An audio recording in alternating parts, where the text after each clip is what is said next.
A yau zan nuna maka hanya mafi inganci da zaka dinga ɗora bidiyo akan YouTube channel ɗinka ba tare da wata matsala ba.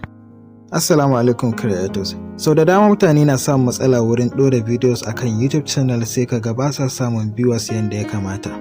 To a yau insha Allah zan nuna muku hanya mafi inganci da manyan YouTubers suke bi suna ɗora videos akan YouTube channel ɗinsu.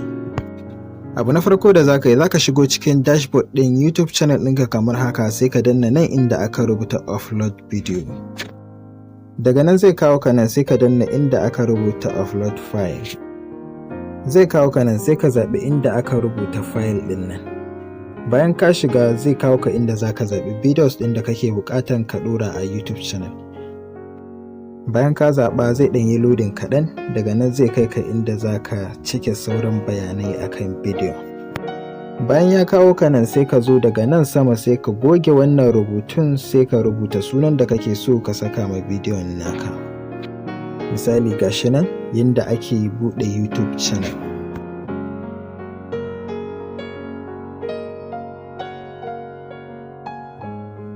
Daga nan sai ka zo nan ƙasa inda aka rubuta description ɗin nan, sai ka rubuta bayanai akan wannan bidiyo. Misali, wannan bidiyo zai nuna maka yanda ake ƙirƙirar YouTube channel a 2025. Bayan ka gama rubutawa, za ka zo daga nan ƙasa ka rubuta hashtag akan bidiyonka. Misali, za ka rubuta hash sai ka rubuta how to create YouTube channel. Ko kuma ka ce yadda ake buɗe YouTube channel. Na san duk wanda yake ɗora bidiyo a TikTok ya san menene ma'anar hashtag. To shi ma wannan a matsayin wancan ne na TikTok. Bayan ka gama da nan, sai ka zo daga nan ƙasa inda za ka saka thumbnail. Abin da ake nufi da thumbnail shine wani hoto wanda za ka ɗora a kan bidiyonka wanda zai dinga jan hankalin mutane har su danna bidiyonka su kalla. Shi ake nufi da thumbnail. Yanzu lokaci ba zai bari in nuna muku yadda za ku ƙirƙiri thumbnail ba da yadda za ku ɗora shi, amma zan yi muku bidiyo mai zaman kansa akan wannan matsalar. Daga nan abin da za ka yi, za ka zo nan inda aka saka playlist ɗin nan, sai ka shiga kamar haka, sai ka zaɓi playlist ɗin da za ka saka wannan bidiyo. Idan baka da shi za ka iya danna nan inda aka sa new playlist, sai ka ƙirƙiri sabon playlist. Sannan shi ma wannan playlist ɗin yana da buƙatan ka rubuta description, sannan yana da buƙatan ka saka hashtag a cikin description ɗin bayan ka saka suna kenan. Kamar yanzu dai ga suna nan zan rubuta, misali sunan playlist ɗin create YouTube channel. Daga nan sai in zo nan ƙasa in rubuta bayanai akan wannan playlist ɗin. Misali, wannan playlist ɗin yana koya maka yanda za ka ƙirƙiri YouTube channel da yanda za ka fara content creation. Misali, bayan ka gama rubuta bayanai akan wannan playlist ɗin, sai ka zo ka saka hashtag kamar yadda ka sa hashtag a can baya. Shi ma wannan za ka saka hashtag ne na abin da kake so ka yi a cikin wannan playlist ɗin. Misali, za ka yi hash sai ka rubuta how to create YouTube channel, ko kuma ka rubuta create YouTube channel. Duk ya danganta. Duk lokacin da ka zo ka fara rubuta kalma, za ta dinga bayyana akan screen ɗinka, sai ka dinga dannawa. Daga nan sai ka zo nan ƙasa inda aka rubuta visibility ɗin nan, sai ka zaɓi inda aka rubuta public, sai ka danna done, shikenan. Yanzu ka gama creating ɗin playlist ɗinka, sai ka danna done. Sai ka zo nan ƙasa inda aka rubuta not for kids ɗin nan, sai ka danna shi kamar haka. Daga nan sai ka dawo nan ƙasa inda aka rubuta show more ɗin nan, sai ka danna shi kamar haka. Daga nan sai ka jawo ƙasa ka zo nan inda aka rubuta tags ɗin nan. To ana abin da za ka yi shine za ka zo daga nan sama cikin browser ka, za ka zo daga nan sama kamar haka, sai ka danna wannan plus icon ɗin domin ka buɗe sabon tab. Ga yanan ka buɗe sabon tab a cikin browser ka, sai ka yi searching Rapid Tags. Wannan Rapid Tags ɗin website ne da za ka je ka yi searching na tags da za ka je ka saka cikin wannan akwatin na tags a cikin YouTube ɗinka. Daga nan sai ka yi searching ɗin sunan wannan bidiyo ɗin da kake so ka ɗora. Misali, yadda ake buɗe YouTube channel.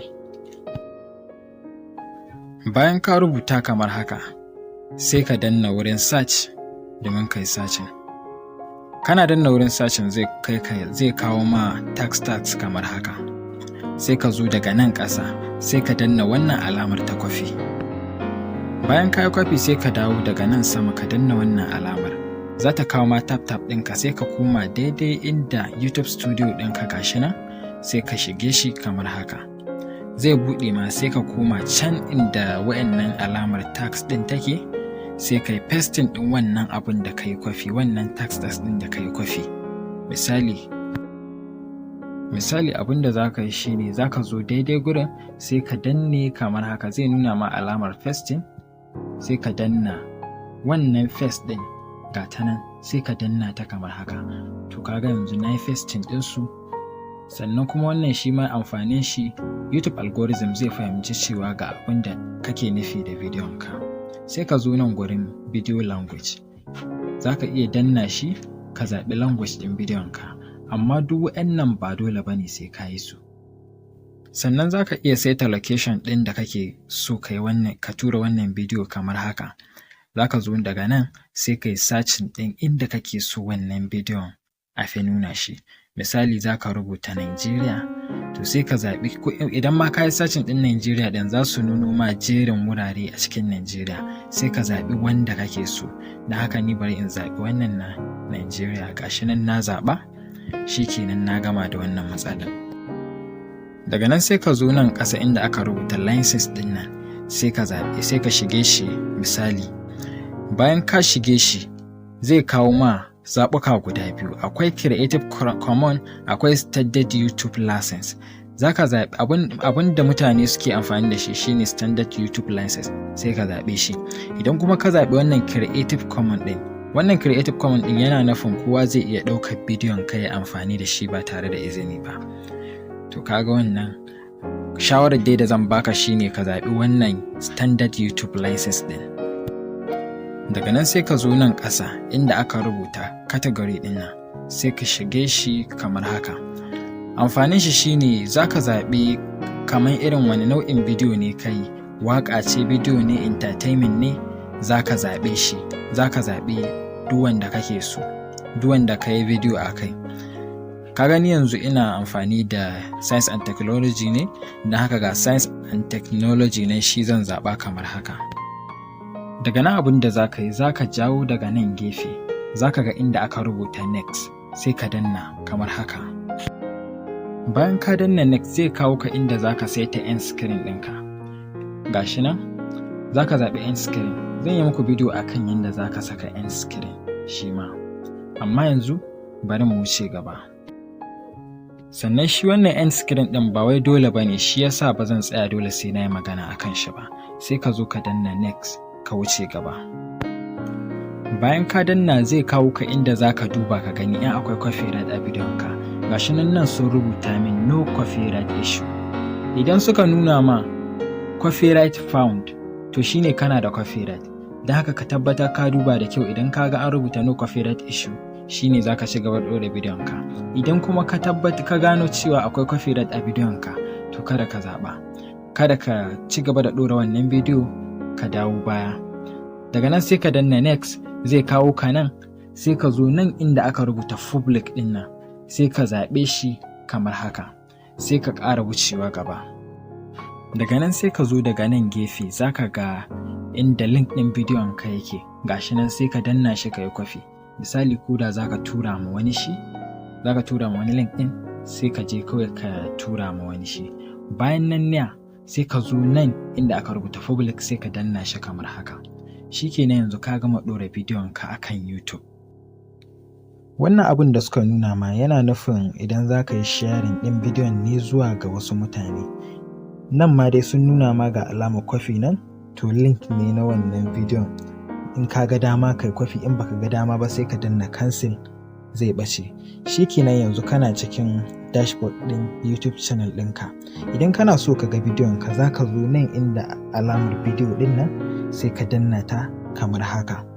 To za ka ga duk bidiyon da kake da shi a cikin YouTube channel ɗinka. Kamar dai ni yanzu gashi nan ina da bidiyo ƙwara 2 a cikin YouTube channel ɗina. Idan ka ji daɗin wannan bidiyo ka danna min alamar like, sannan idan baka yi subscribing ba ka daure ka danna min alamar subscribe. Idan kuma kana da wata tambaya wadda baka gane ba, za ka iya yi a comment section.